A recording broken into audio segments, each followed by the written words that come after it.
Pulang dari tempat ini saudara, kalau kau disembuhkan Tuhan, ceritakan kesaksianmu. Pulang dari tempat ini saudara, kalau saudara tahu Yesus sudah mengerjakan mujizat di atas tubuhmu, ceritakan kesaksianmu, katakan amin. Karena saya tahu di tengah-tengah saya, di tengah-tengah kita ada satu pengurapan kesembuhan. Karena saya tahu kalau saudara datang ke tempat ini dengan iman, engkau berkata, aku sudah sembuh. Dengan iman engkau berkata, aku pulang dengan meninggalkan semua sakit penyakitku. Kalau itu yang saudara katakan, dengar baik. Pulang dari tempat ini, terima kesembuhan saudara. Hari ini saya akan melanjutkan firman Tuhan, bagian yang kedua dari seri firman Tuhan Faith Mentality. Mentalitas iman saudara. Saya akan berbicara tentang yang namanya open and closed door. Pintu yang terbuka dan pintu yang tertutup. Wahyu pasalnya yang ketiga ayatnya yang ketujuh berkata bahwa kita menyembah Tuhan yang membukakan pintu atas hidupmu. Tapi Tuhan yang kau sembah juga Dia adalah Tuhan yang menutup pintu di dalam kehidupan saudara. Itu sebabnya kita akan melihat ayatnya. Wahyu pasalnya yang ketiga ayatnya yang ketujuh, kita baca dengan suara keras. Yang sudah ketemu katakan amin. Baca dengan suara keras saudaraku, karena saya percaya ini adalah pembukaan firman Tuhan. 2-3. Dan tuliskanlah kepada malaikat jemaat di Philadelphia, inilah firman dari yang kudus, yang benar, yang memegang kunci Daud. Apabila ia membuka, tidak ada yang dapat menutupnya. Apabila ia menutup, tidak ada yang dapat membukanya. Saudaraku, tahukah saudara dan sadarkah saudara bahwa Tuhan yang saudara sembah, Dia Tuhan yang berkuasa untuk membukakan pintu dalam hidupmu. Tapi Dia juga Tuhan yang berkuasa menutup pintu atas kehidupan saudara.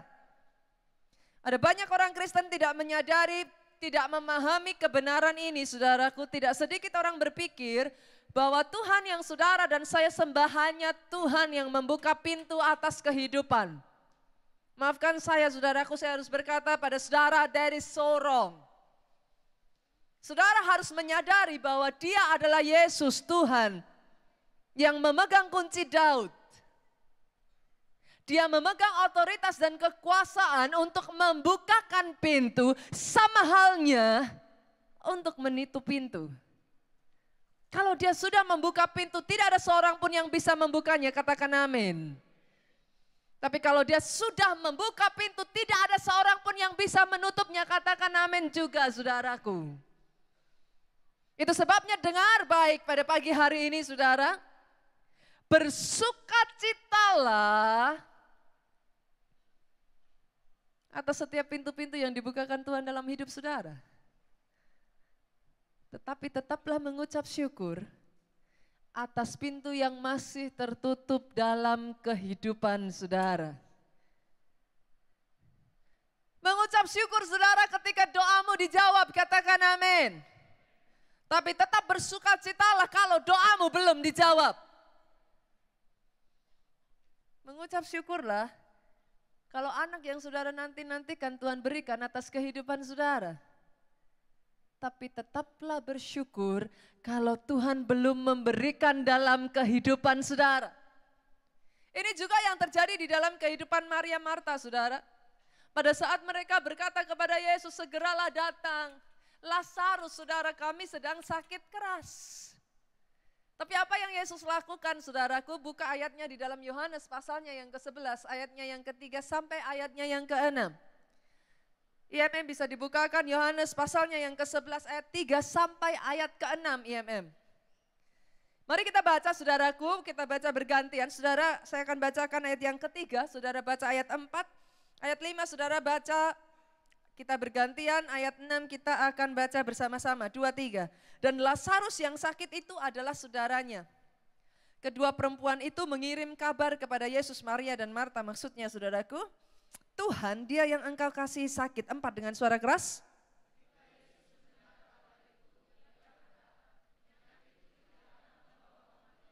Wow, yes.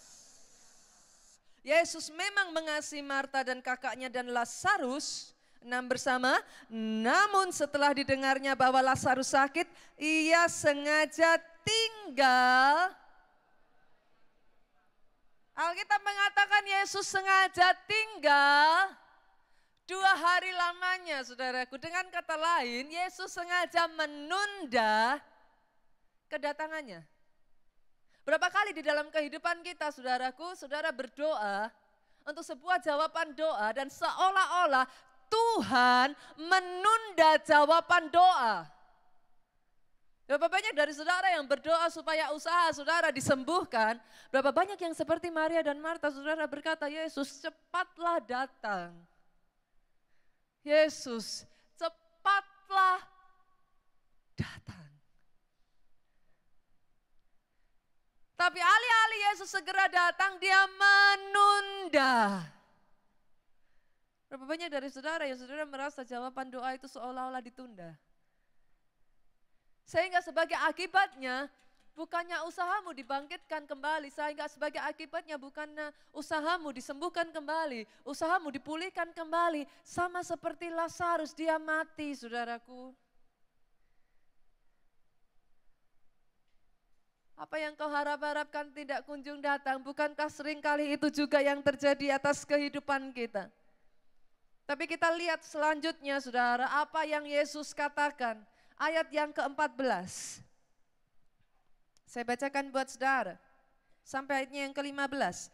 Karena itu Yesus berkata dengan terus terang. Ini kata Yesus, saudara. Lazarus sudah mati. Yesus berkata apa? Lazarus sudah mati. Gak berhenti sampai di situ, ini kata Yesus. Tetapi syukurlah aku tidak hadir pada waktu. Wow. Saudara, kalau jadi Maria dan Marta, saudara, saya kalau jadi Maria Marta, saya marah kepada Yesus. Lazarus sudah mati, tapi Yesus ngomong, syukurlah aku tidak ada di sana. Halo? Kalau saudara jadi Maria dan Marta, I believe you will be very angry. Hidupku ada di ujung tanduk Yesus dan Yesus berkata, syukurlah aku tidak ada di sana.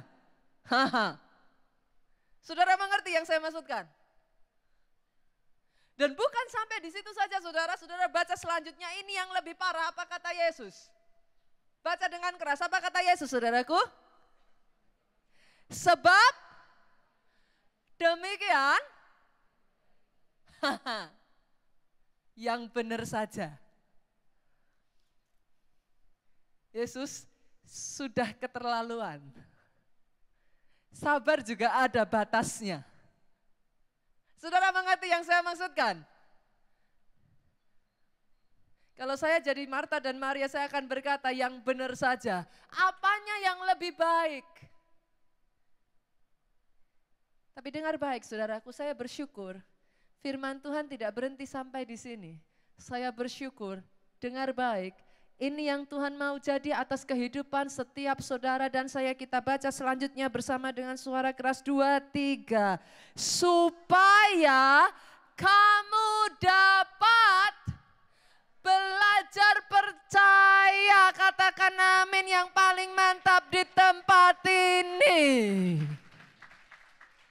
Saya berdoa hari ini, saudaraku, Tuhan membukakan satu pemahaman yang baru di dalam kehidupan kita. Katakan amin. Saya berdoa, saudara, supaya saudara bisa tetap percaya ketika pintu itu terbuka. Tapi kau bisa tetap juga percaya bahkan ketika pintu itu ditutup di depan mata saudara, engkau tetap bisa percaya. Oh, saya tidak mendengar kata amin dari tempat ini. Saya tidak mendengar kata amin dari tempat ini. Saya berdoa saudara tetap bisa percaya.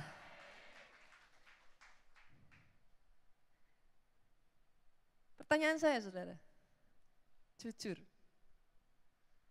kalau pintu ditutup kecewa enggak, saudara? Ada yang bilang enggak? Jujur aja, saudara. Orang Kristen jangan munafik, saudaraku. Saudara minta anak belum dikasih setelah 7 tahun, kecewa enggak, Bu? Gak ada yang berani jawab, saudaraku. Saudara berdoa supaya keluargamu dipulihkan bertahun-tahun, saudara tidak lihat pemulihan, kecewa enggak Pak? Saudaraku jujur, ketika pintu ditutup dalam kehidupan kita, siapa orangnya yang tidak kecewa? Pasti kecewa. Kalau saudara melihat Tuhan yang kau sembah, hanya Tuhan yang membuka pintu atas hidupmu, yes, saya jamin, you will be disappointed. Saudara akan kecewa. Kalau saudara hanya mengenal Tuhan yang kau sembah sebagai Tuhan yang membukakan pintu, yes, kau akan kecewa Pak. Tapi kalau kau mengenal dia sebagai satu pribadi yang memegang kunci Daud, saya ulang saudaraku, dia yang memegang kunci Daud. Dia berhak, dia berkuasa untuk membuka dan menutup pintu. Sama halnya pintu yang terbuka adalah sesuatu yang penting. Maka saya katakan kepada saudara, pintu yang tertutup tidak kalah pentingnya Pak. Oh boleh saya dengar kata amin? Boleh saya dengar kata amin? Kalau saudara bisa memahami bahwa dia Allah yang membuka sekaligus menutup pintu dalam hidupmu, maka kau akan tahu pintumu yang tertutup tidak kalah penting dengan pintu yang terbuka di dalam kehidupan saudara. Itu sebabnya saya berdoa saudaraku hari ini, supaya saudara belajar tetap percaya.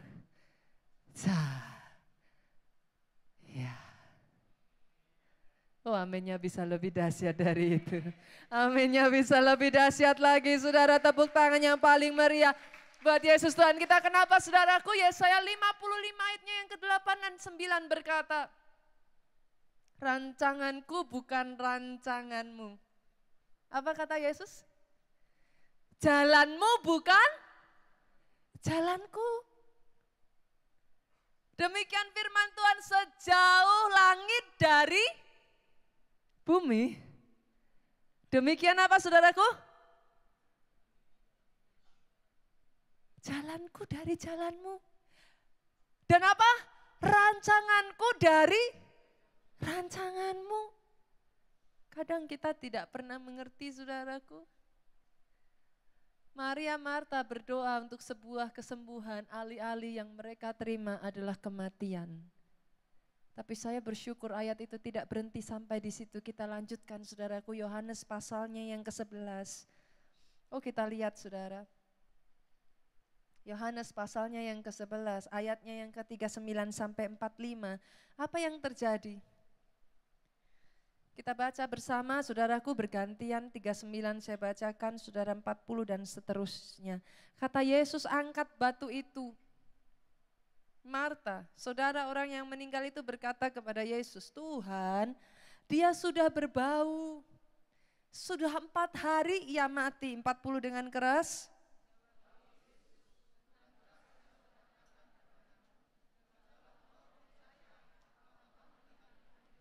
Maka mereka mengangkat batu itu. Lalu Yesus menengadah ke atas dan berkata, Bapa, aku mengucap syukur kepadamu karena engkau telah mendengarkan aku. 42.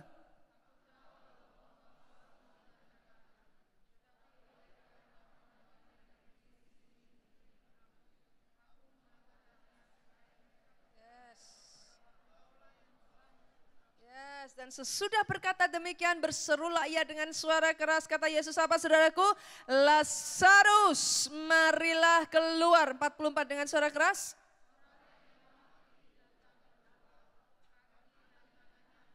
Yes.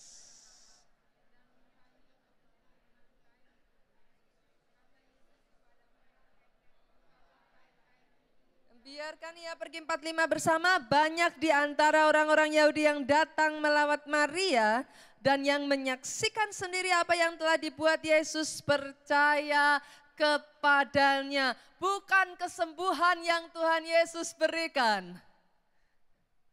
Kalau saudara percaya, maka kebangkitan dari kematian itu pun dia sanggup lakukan dalam kehidupan saudara. Itu sebabnya Ayub berkata, engkau yang memberi, engkau yang mengambil, terpujilah nama Tuhan. Karena Ayub tahu, saudaraku. Karena Ayub percaya, saudaraku. Ketika pintu ditutup, bukan berarti Tuhan tidak mengasihi saudara dan saya, katakan amin. Tapi seringkali saudaraku, Tuhan ingin mengerjakan apa yang jauh lebih besar. Karena pada saat itu saudara, orang Yahudi percaya bahwa setelah 3 hari, roh seseorang itu sudah meninggalkan tubuhnya, saudara.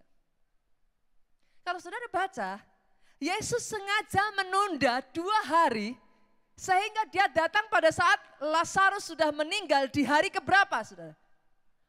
Keempat. Di saat semua orang tahu bahwa tidak mungkin lagi seseorang itu bisa dibangkitkan, karena rohnya sudah meninggalkan dia. Alkitab berkata dia sudah berbau. Saudara bisa membayangkan pada saat itu, Maria dan Marta adalah orang yang percaya kepada Yesus. Tapi izinkan saya berkata kepada saudara, saya percaya hari itu iman mereka dibawa masuk pada level yang berbeda. Kalau saudara baru melihat Yesus hanya sebagai orang yang satu pribadi, satu Tuhan yang menolong saudara, tapi dengar baik, dia juga Tuhan yang punya 1001 jalan atas hidup saudara. Kalau dia tidak menyembuhkan, maka dia akan bangkitkan dari kematian, saudaraku. Hari itu saudara, bukan hanya iman Maria dan Marta dibangkitkan masuk pada level yang berbeda. Hari itu dengar baik, melalui peristiwa ini Tuhan membawa banyak orang yang tadinya belum percaya Yesus menerima dan percaya akan Yesus Kristus Tuhan. Oh, tepuk tangannya yang paling meriah buat Yesus Tuhan kita. Itu sebabnya hari ini saudaraku saya ingin berkata kepada saudara, hari ini saya ingin membagikan kepada saudara, jangan salah paham dengan Tuhanmu, katakan amin. Jangan salah mengerti saudara. Karena kalau saudara salah mengerti sebuah pintu yang ditutup, engkau akan tinggalkan dia, engkau akan kehilangan imanmu, engkau akan mundur, langkahmu akan terhenti, dan engkau tidak akan pernah menerima mujizatmu. Sebabnya hari ini saya akan bagikan kepada saudara, ada 5 alasan kenapa seringkali Tuhan menutup pintu dalam hidup kita. Ada 5 alasan kenapa Tuhan mengizinkan sebuah pintu itu tertutup di dalam kehidupan. Bahkan anak-anak Tuhan sekalipun, katakan amin. Saya akan bagikan kepada saudara yang pertama, saudaraku, mengapa Tuhan menutup pintu dalam kehidupan kita. Karena sesungguhnya Dia ingin memberikan kepada saudara berkat yang jauh lebih besar, katakan amin. Marta dan Maria tadinya hanya mengharapkan kesembuhan, saudara. Kadangkala kita mengharapkan sesuatu, tapi Tuhan berkata, apa yang tidak ada di dalam hatimu, tidak pernah kau pikirkan, tidak timbul di hatimu, itu yang aku berikan kepada engkau. Kesembuhan yang Maria harapkan, saudaraku, tapi kebangkitan kematian itu yang mereka terima. Hal yang sama, saudara, terjadi dalam kehidupan gembala sidang senior kita. Ketika Tuhan mengizinkan, tadinya Pak Obaja ini adalah seorang pengusaha, saudara. Beliau adalah seorang pengusaha yang dalam tanda kutip ateis, saudara. Saya masih ingat ketika beliau mengatakan, beliau tidak percaya bahwa Tuhan itu ada, tapi beliau juga tidak percaya bahwa setan itu ada. Kalau ada orang berkata kepada Pak Obaja, Tuhan itu ada, maka Pak Obaja akan mengatakan, buktikan kepada saya. Coba kamu minta pada Tuhanmu nasi goreng, kamu doa, kalau nasi goreng ada datang di depan matamu, saya percaya Tuhan itu ada. Tapi saya akan minta nasi goreng, saya nggak perlu berdoa kepada Tuhan. Saya tinggal panggil pelayan dan saya katakan, Mas, Pak, kesini. Saya bayar, nasi goreng langsung ada di depan mata saya. Itu yang Pak Obaja percayai saudaraku. Sampai Tuhan izinkan Pak Obaja menderita satu penyakit saudaraku yang sangat unik, yaitu seluruh rambut itu rontok. Bukan hanya rambut kepala saudaraku, rambut di hidung, kumis gak pernah tumbuh saudaraku. Rambut di alis, rambut di ketek saudaraku. Semua rambut, semua yang ada di badan ini rambutnya mulai rontok satu persatu saudara. Dan rupa-rupanya lewat kejadian itu Tuhan menangkap gembala sidang senior kita. Dia mengalami mujizat Tuhan, dia disembuhkan secara sempurna. Dan sejak dari hari itu dia mendedikasikan hidupnya sebagai seorang pengusaha yang cinta Tuhan, mau melayani Tuhan. Tapi saudara, tahukah saudara kadang rencana Tuhan itu beda dengan rencana kita. Apa salahnya punya rencana menjadi pengusaha yang cinta Tuhan saudaraku? Apakah salah dengan itu Pak? Halo, salah enggak saudara? Jadi pengusaha cinta Tuhan? Justru baik kan saudaraku? Tapi kadang-kala bukan itu rencana Tuhan. Pak Obaja berencana menjadi seorang pengusaha yang cinta Tuhan. Dia akan bekerja dengan sungguh-sungguh dan sebagai hasilnya apa yang dia dapatkan dia mau pakai untuk membangun gereja Tuhan. What's wrong with it? Tapi tahukah saudara, Tuhan izinkan perusahaan yang dipimpin oleh Pak Obaja ini saudaraku. Ketika waktu berjalan Pak Obaja menjadi semakin sibuk di dalam pelayanan saudaraku. Perusahaan ini dikelola oleh salah seorang saudaranya saudaraku. Apa yang tidak diketahui adalah ketika perusahaan ini dialih kelolakan saudara, dalam kondisi kejayaan perusahaan ini harus dijual saudara. Karena kesalahan penggunaan keuangan saudaraku. Dan perlu saudara ketahui, Pak Obaja ini satu-satunya di keluarga ini yang baru terima Yesus saudara. Satu keluarga ini kakek dari Pak Jonathan saudaraku, artinya orang tua dari Pak Obaja ini asli dari Cina daratan saudara. Artinya satu keluarga ini semua tidak ada yang terima Yesus. Pak Obaja pun tadinya seorang ateis. Dia mendapat mujizat Tuhan dan menerima Yesus sebagai Tuhan dan Juru Selamatnya. Tahukah saudara, ketika perusahaan ini harus dijual dan dilepas, beliau menerima olok-olok saudaraku. Tidak sedikit orang yang menjelek-jelekkan. Bahkan dari keluarga sendiri mereka berkata, saudara, di mana Tuhanmu? Kalau katanya Yesus itu ada, di mana Yesusmu? Pak Obaja dipermalukan saudaraku. Tidak peduli berapa keras Pak Obaja berdoa, seolah-olah saudara, Tuhan menunda, seolah-olah kematian yang ada saudaraku. Tapi kadang rencana Tuhan beda dengan rencana kita. Jalan Tuhan itu bukan jalan kita saudara. Lewat kejadian ini Tuhan membawa Pak Obaja sepenuh waktu dengan Tuhan. Dia membakar jembatan di belakangnya sehingga dia menghabiskan waktunya, fokusnya, tenaganya, kesungguhan hatinya memperjuangkan gereja ini saudara.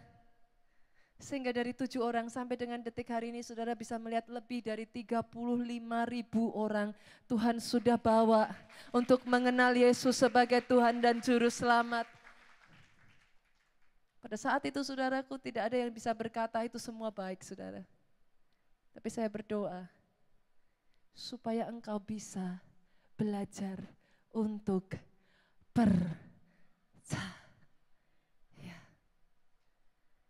Hari ini saudaraku, kalau itu yang saudara alami, belajarlah berkata, semua baik, semua baik, apa yang telah kau perbuat di dalam hidupku. Boleh katakan bersama? Semua baik, sungguh teramat baik, kau jadikan hidupku berarti. yang dia inginkan saudara, karena dia mau memberikan yang jauh lebih besar, jauh lebih indah, jauh lebih berharga di dalam kehidupan setiap saudara. Boleh saya dengar tepuk tangan yang paling meriah buat Yesus Tuhan kita. Yang kedua saudaraku, mengapa seringkali Tuhan itu menutup pintu di depan saudara? Karena sesungguhnya Tuhan menunggu waktu yang tepat. Timingnya Tuhan, saudara. Waktunya Tuhan. Beberapa komentari, saudara, mengatakan bahwa pertama kali Daud itu diurapi oleh Nabi Samuel. Daud itu berusia 15 tahun. Tapi baru di usia ke-30 tahun lah Daud diangkat untuk pertama kalinya menjadi seorang raja, saudara. Berarti butuh waktu berapa tahun, saudaraku? 15 tahun. 15 years. Saya masih ingat saudara, pertama kali saya dipanggil Tuhan, saya baru berusia 11 tahun saudara. Saya masih kecil, bahkan waktu itu kalau saya nggak salah saudara, saya masih pakai baju seragam SD saya saudara. Ada seorang hamba Tuhan yang datang ke gereja kita di kota Solo saudaraku, tiba-tiba menunjuk saya saudara, saya duduk di atas saudaraku. Hamba Tuhan ini menunjuk saya dan memanggil saya maju ke depan. Kalau saya sebut namanya, saudara pasti tahu orangnya, saudara. Beliau juga melayani di kota Jakarta ini, saudaraku. Dia sebut kamu, dan saya diam, saudara. Dia sebutkan baju saya lihat ke kiri, ke kanan, saudaraku. Dia sebutkan kamu, saya baru sadar kalau itu saya, saudaraku. Dan saya maju ke depan. Ketika saya didoakan, saudara, saya masih ingat sekali waktu itu, saudaraku. Saya jatuh, saya rebah, saudara. Sejak hari itu hidup saya berubah. Itu pertama kalinya saya menerima panggilan Tuhan. Ketika hamba Tuhan ini mendoakan saya, dia berkata, kamu dipanggil untuk menjadi hamba Tuhan. Waktu berjalan, saudaraku, beberapa waktu yang lalu saya mendapat kesempatan bertemu dengan hamba Tuhan ini dan saya berkata, terima kasih Pak atas doanya. Bapak masih ingat, saya adalah anak yang 20 tahun lebih yang lalu Bapak doakan. Rupa-rupanya hamba Tuhan ini enggak ingat saudaraku, tapi istrinya ingat. Waktu itu istrinya hamil besar, saudara, hamil hampir 9 bulan saudaraku. Dan istrinya berkata, saya enggak ingat kamu. Tapi saya ingat suami saya ini waktu itu mendoakan seorang anak kecil. Dan setelah dia doakan anak kecil ini, saya sikut dia. Saya katakan, kamu enggak salah doain. Masa anak kecil didoakan, dinubuatkan jadi hamba Tuhan, yang benar saja katanya saudaraku. Saya tersenyum saudara dan saya berkata kepada dia, hari ini saya menjadi hamba Tuhan, terima kasih Pak, karena doa Bapak juga. Tapi tahukah saudara, ketika pertama kali saya mendapat janji Tuhan itu saudaraku, dengan bersemangat saya pulang ke rumah, saya katakan kepada mami papi saya, dan saya berkata, mami papi, saya mau jadi full timer. Bukannya diiyakan, bukannya dipuji saudara, saya dimarahin habis-habisan saudaraku. Kamu anak masih kecil mau jadi full timer, mau makan apa katanya saudaraku. Wah, saya dimarah-marahin saudara. Bahkan setelah saya menerima janji Tuhan saudara, janji itu tidak langsung terjadi. 4 tahun kemudian saudaraku, setelah saya lulus SMP, saya kembali datang kepada orang tua saya dan berkata, papi mami, sekarang saya mau jadi full timer. Saya diketawakan saudaraku. Kamu masih SMP mau apa jadi full timer katanya. Saya tunggu untuk 3 tahun berikutnya saudaraku. Setelah saya lulus SMA, saya berkata kepada papi mami saya, mami saya mau jadi full timer. Saya menunggu lebih dari 12 tahun saudaraku. Sampai janji Tuhan digenapi dalam kehidupan saya. Saya bersabar selama 12 tahun. Saya berjuang selama 12 tahun. Saya mempersiapkan diri saya selama 12 tahun. Sampai panggilan itu digenapi dalam kehidupan saya. Saya ingin berkata kepada saudara, dengar baik. Kadangkala janji Tuhan, sebuah pintu masih ditutup karena belum waktunya Tuhan, Bu. Satu kali saudara, ada seorang anak kecil melihat seekor kupu-kupu yang berjuang keluar dari kepompongnya. Ada yang pernah lihat kupu-kupu yang berjuang keluar dari kepompongnya? Ada yang pernah lihat? Ada? Ada ya? Ketika anak ini melihat perjuangan kepompong ini, kalau saudara tahu kupu yang berusaha keluar dari cangkangnya saudara, itu kasihan sekali. Dia akan menggeliat seperti kesakitan saudara. Kadangkala sampai mengeluarkan lendir-lendir saudaraku dari tubuhnya saudara. Bahkan rasanya saya tuh kalau lihat saudaraku itu seolah-olah badan itu mau lepas gitu saudara. Saya ngelihat aja rasanya, kasihan sekali saudaraku. Dan saudara bayangkan nih anak masih kecil saudara. Dia lihat kupu-kupu ini dia merasa berbelas kasihan kepada kupu-kupu ini. Dan dia mulai berkata kepada kupu-kupu ini, biarlah saya membantu kamu kupu-kupu kecil. Anak ini saudaraku dengan lembut dia membuka cangkangnya saudara. Dia berharap dengan bantuannya kupu-kupu ini tidak perlu kesusahan saudara. Dia bisa keluar. Setelah semua cangkang itu dibuka oleh anak ini saudaraku, dia berkata terbanglah kupu-kupu. Dia angkat kupu-kupu itu, dia berusaha terbangkan kupu-kupu. Saudara tahu apa yang terjadi? Kupu-kupu ini terjatuh saudara. Dia hanya bisa berjalan ke sana kemari, sayapnya menjadi lisut saudaraku. Sayapnya menjadi kusut. Kupu-kupu ini menjadi seekor kupu-kupu yang tidak pernah bisa terbang seumur hidupnya. Kadangkala saudaraku Tuhan izinkan pintu tertutup. Sama seperti kupu-kupu ini, kalau saudara tidak sabar menunggu waktu Tuhan, itu menyebabkan sayapmu tidak bisa kuat saudara. Oh sekalipun berkat itu diberikan dalam hidupmu, kalau sayapmu tidak kuat, kau tidak akan pernah bisa terbang. Yang mengerti katakan amin. Itu sebabnya kadang saudara melihat pintu tertutup dalam hidup saudara. Sama seperti kau bersyukur ketika pintu terbuka, tetaplah bersyukur ketika pintu itu masih ditutup dalam kehidupan saudara. Karena Tuhan punya waktunya.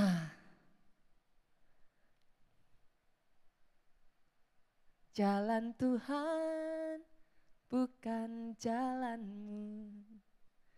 Jangan bimbang ataupun ragu. Nantikan Tuhan jadikan semua indah pada waktunya. Tunggu waktu Tuhan saudaraku. Yang ketiga, kenapa Tuhan izinkan pintu itu tertutup? Karena kadangkala saudaraku kita ini bersikuku di jalur yang salah. Tanpa kita sadari apa yang kita doakan menuntun kita kepada jalur yang salah. Bukankah ada jalur yang menuju maut saudaraku? Seringkali kita tidak pernah bisa melihatnya. Sama seperti Yunus saudara. Tuhan mau dia ke Niniwe, dia berkata, Tuhan matilah aku kalau aku ke Niniwe. Biarlah aku pergi ke Tarsis. Di tengah jalan apa yang terjadi saudaraku? Ombak dahsyat, badai besar menghantam kapal Yunus. Dia dijatuhkan, dia dibuang dari kapal saudaraku dan ditelan oleh apa? Coba senggol, bukan ikan paus Pak, ikan besar. Dia dimakan saudaraku, dia ditelan saudara oleh ikan besar.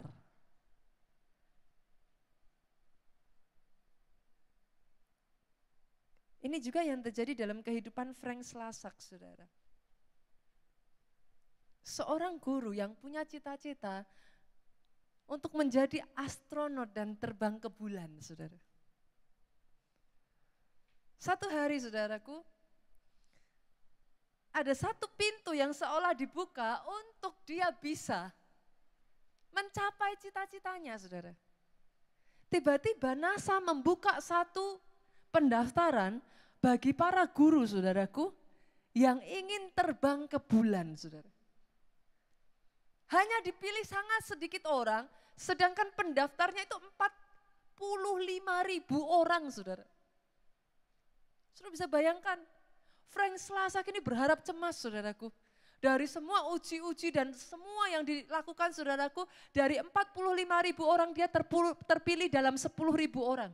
Dari 10 orang lagi diturunkan menjadi 100 orang dan dia terpilih dari 100 orang. Harapannya membumbung tinggi saudara dan dia berkata, yes, akhirnya kali ini aku bisa pergi ke bulan katanya saudara.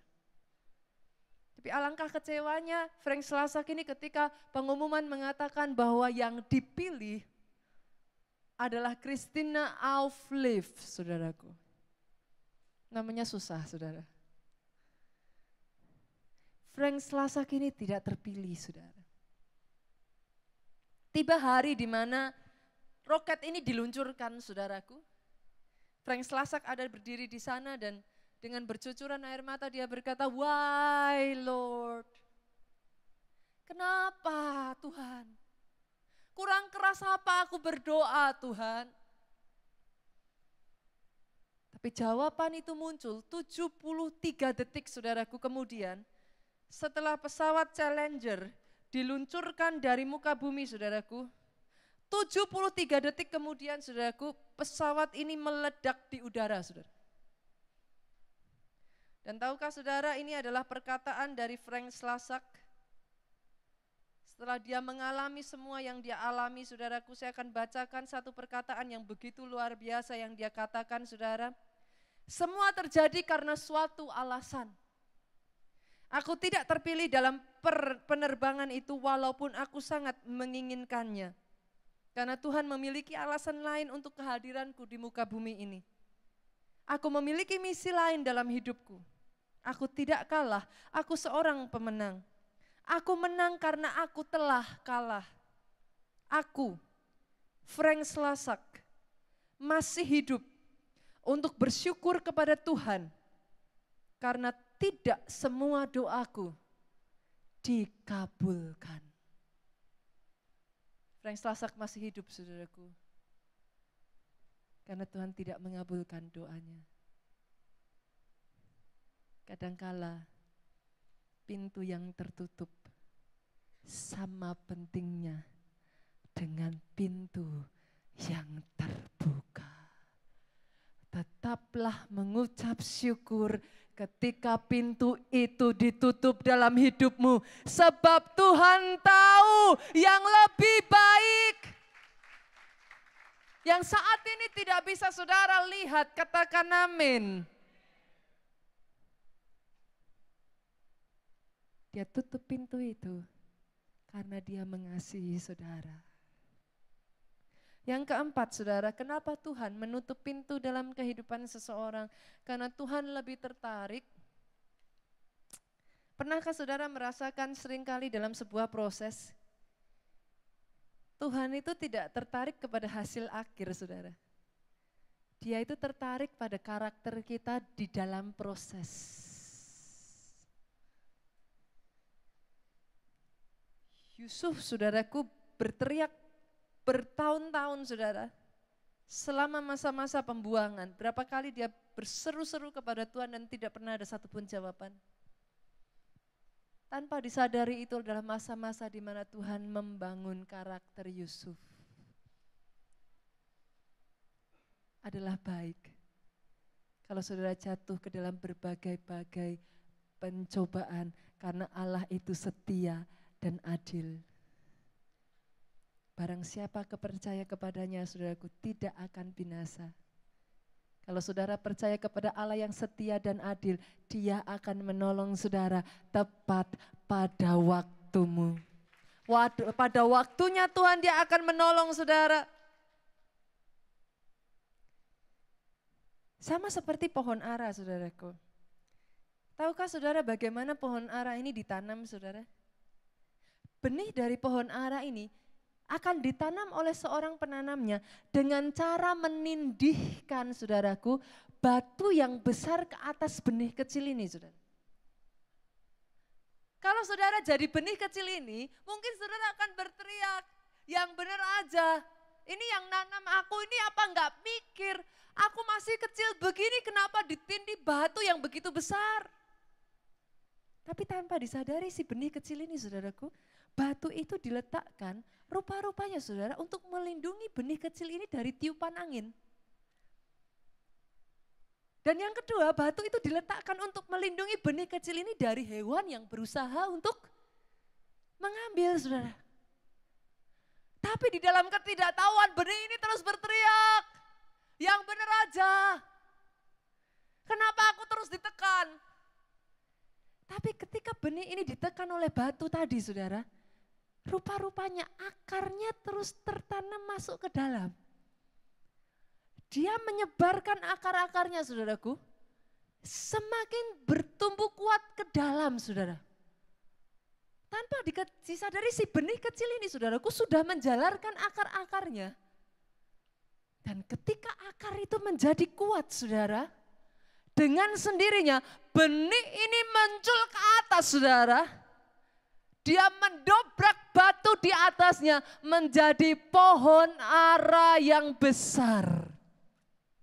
Tahukah saudara, tidak ada pernah satu pun terjadi, saudaraku, sebuah benih mati karena tertindih batu. Kalau benih yang kecil tadi saja Tuhan tidak izinkan mati, tertindih batu, saudara. Bolehkah saya berkata kepada saudara, kalau Tuhan izinkan ada batu menindih saudara, tidak pernah akan diizinkan saudara hancur karena batu yang menindih saudara. Tapi sebaliknya ketika saudara ditindih, akarmu semakin kuat. Karaktermu bertumbuh. Imanmu, pengenalanmu akan Yesus Kristus Tuhan semakin dalam. Sehingga kau tidak mudah diombang-ambingkan angin. Engkau tidak gampang dipengaruhi oleh perkataan manusia. Engkau kokoh. Dan tepat pada waktunya, engkau akan menjadi pohon ara yang besar, rindang, berbuah lebat.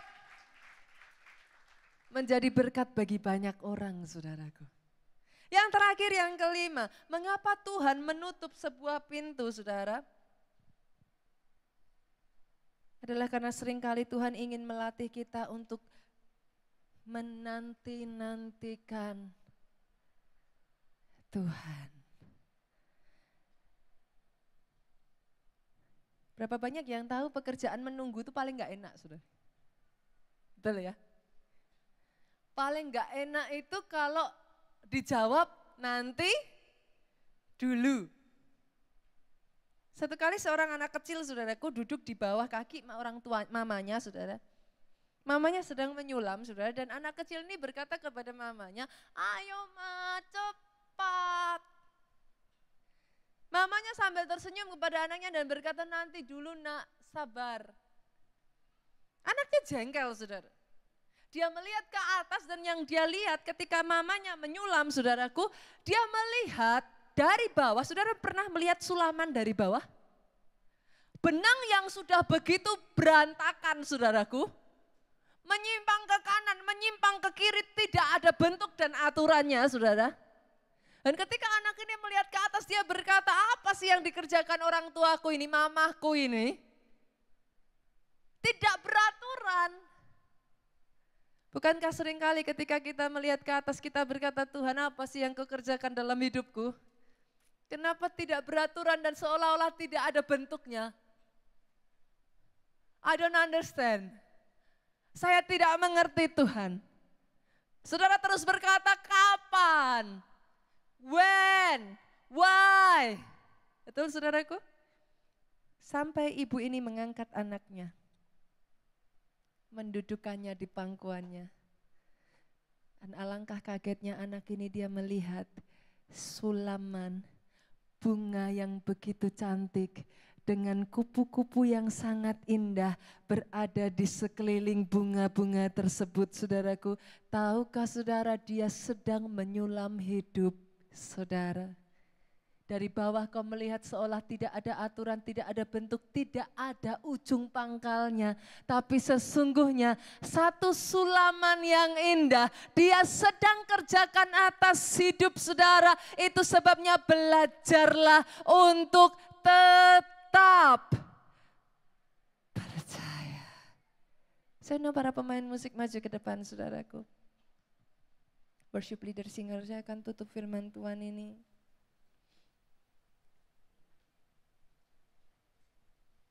Hari-hari ini saudaraku, saya tahu kehidupan tidak semakin mudah. Ada banyak tantangan, saudara. Saya percaya ada banyak di antara saudara yang berharap pada saat pemilihan presiden, saudaraku, saudara berharap akan adanya satu perubahan pada bangsa ini. Tapi sebagian dari saudara mungkin belum melihat pengharapan saudara menjadi kenyataan. Ada sebagian dari saudara, mungkin saudara sedang diizinkan mengalami satu waktu-waktu di mana saudara banyak melihat pintu itu tertutup dalam kehidupan saudara.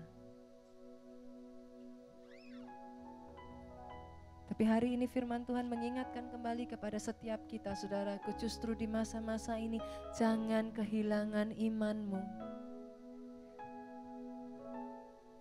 Tetaplah percaya.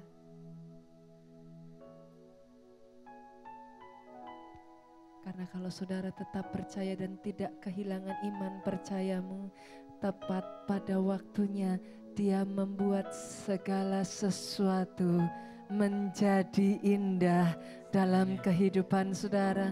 Bangkit berdiri jemaat Tuhan. Yesus Tuhan, Yesus Tuhan. Saudara, kau yang merasa kau rindu datang di hadapan Tuhan, saudaraku. Saudara yang merasa kau butuh Tuhan.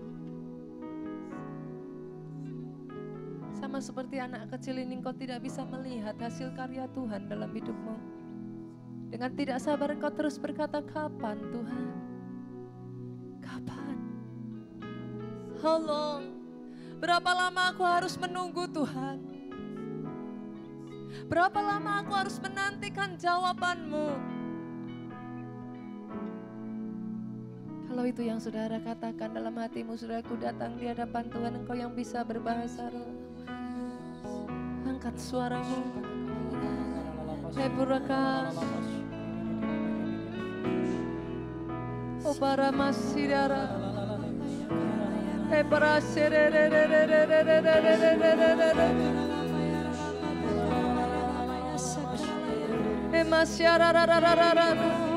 jangan salah paham terhadap Dia, saudara. Jangan salah mengerti rencananya pagi hari ini. Baba yang serararamu.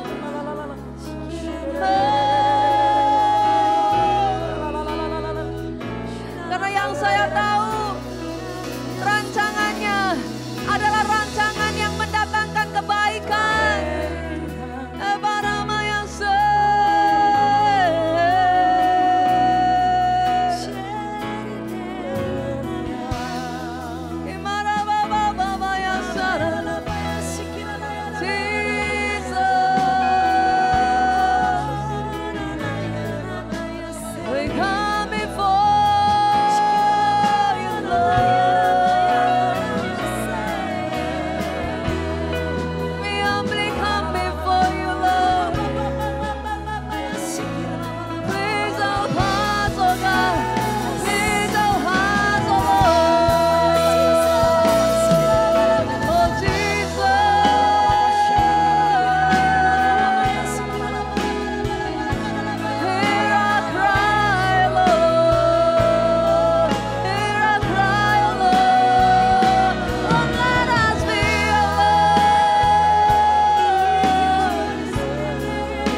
pagi hari ini, saudara, kita akan mengadakan perjamuan kudus.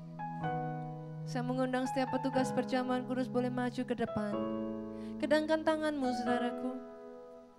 Ketika saudara terima perjamuan kudus ini, roti dan anggur ini, terima dengan iman dan katakan dalam hatimu, aku mati bersama dengan kematian Yesus, tetapi aku dibangkitkan bersama dengan kebangkitannya. Amin. Jangan percaya tipu muslihat iblis, saudaraku. Jangan dengarkan perkataan negatif yang berasal dari iblis. Jangan pernah terima ketika iblis berkata hidupmu sudah tamat. Tidak ada lagi kemampuan, tidak mungkin ada yang bisa membantu engkau. Jangan dengarkan saudaraku. Hari ini ketika saudara terima tubuh dan darah Yesus ini, katakan mujizat masih ada. Amin. Kedangkan tanganmu saudaraku, kami berdoa saat ini Tuhan. Kuduskan dan sucikan roti dan anggur ini menjadi tubuh dan darah Kristus. Pakai setiap kami Tuhan, pelayan perjamuan kudus-Mu, untuk membawa jemaat-Mu manunggal dengan Engkau. Pakai setiap kami ini, sehingga melalui hidup kami, jemaat-Mu disatukan dengan Engkau. Di dalam satu nama-Mu Yesus Kristus, kami terima roti dan anggur ini, tubuh dan darah Kristus ini dengan iman. Kita bersama katakan amin. Silakan duduk jemaat Tuhan.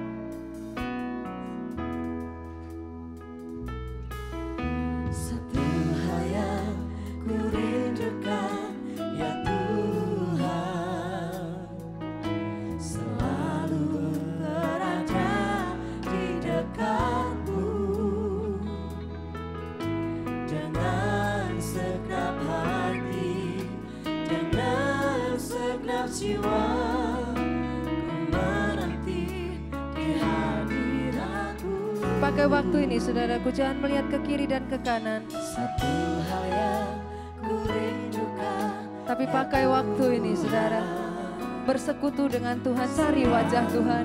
berada di dekatmu. Datang kepada Tuhan saudaraku. Dengan segenap hati, Katakan Tuhan, dengan segenap jiwa, aku percaya ku menanti di hadirat-Mu. Engkau Allah yang memegang kunci Daud dalam kehidupanku. Lebih dalam lagi, Kalau kau sudah membuka pintu, tidak akan ada orang yang bisa menutupnya.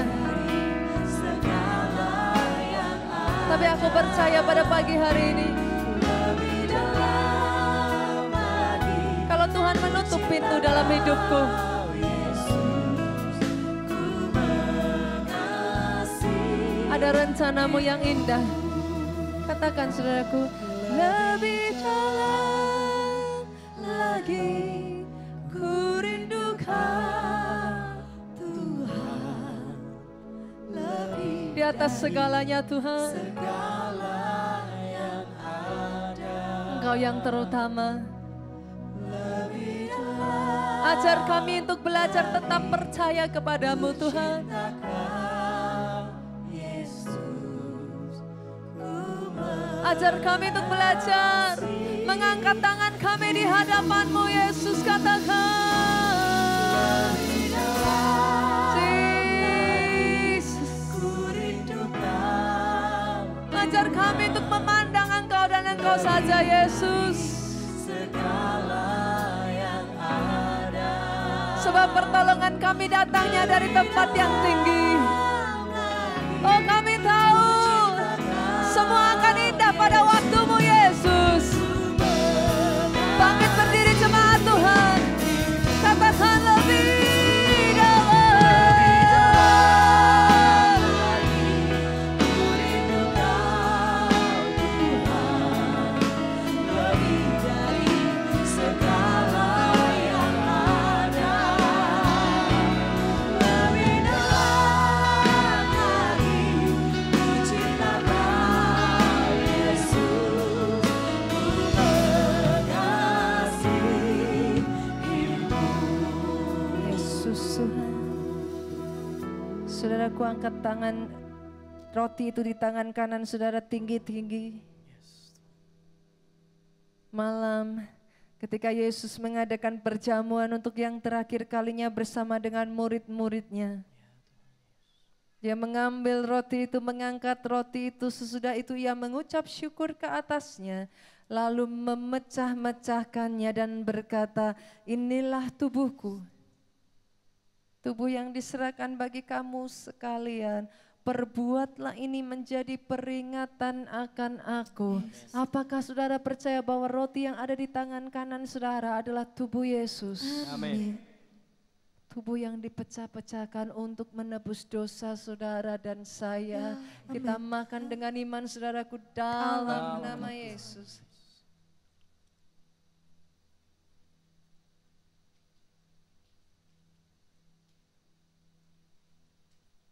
Angkat cawan itu di atas tangan kananmu tinggi-tinggi saudara. Demikian juga ia mengambil cawan itu sesudah makan lalu berkata, cawan ini adalah cawan perjanjian baru yang dimeteraikan oleh darahku. Amin. Perbuat ini menjadi peringatan akan aku setiap kali kamu meminumnya. Apakah saudara percaya bahwa cawan yang saudara pegang adalah darah Kristus yang dicurahkan demi menebus dosa saudara dan saya, darah yang berkuasa menyembuhkan setiap sakit penyakit saudara. Ketika saudara minum saudaraku, darah ini, anggur ini saudara terima dengan iman, mujizat yang dari Tuhan di dalam nama Yesus. Minum dengan iman saudaraku. Katakan cawan saudara datang di hadapan Tuhan. Tuhan, kami tahu Engkau Allah yang turut bekerja dalam segala perkara. Amin. Terima kasih. Untuk mendatangkan kebaikan Terima kasih. bagi orang yang mengasihi Dia. Amin.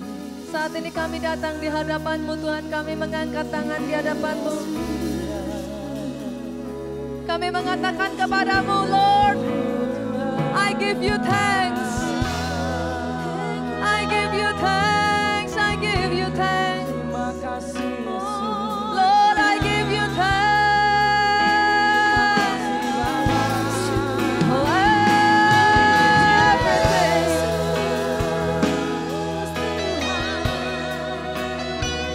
I give you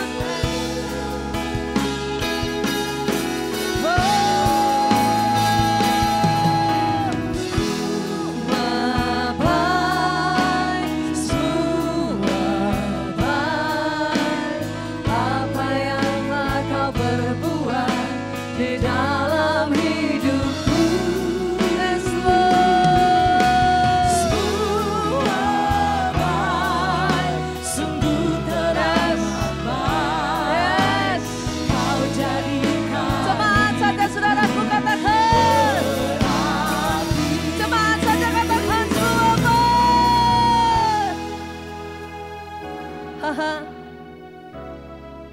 all is well.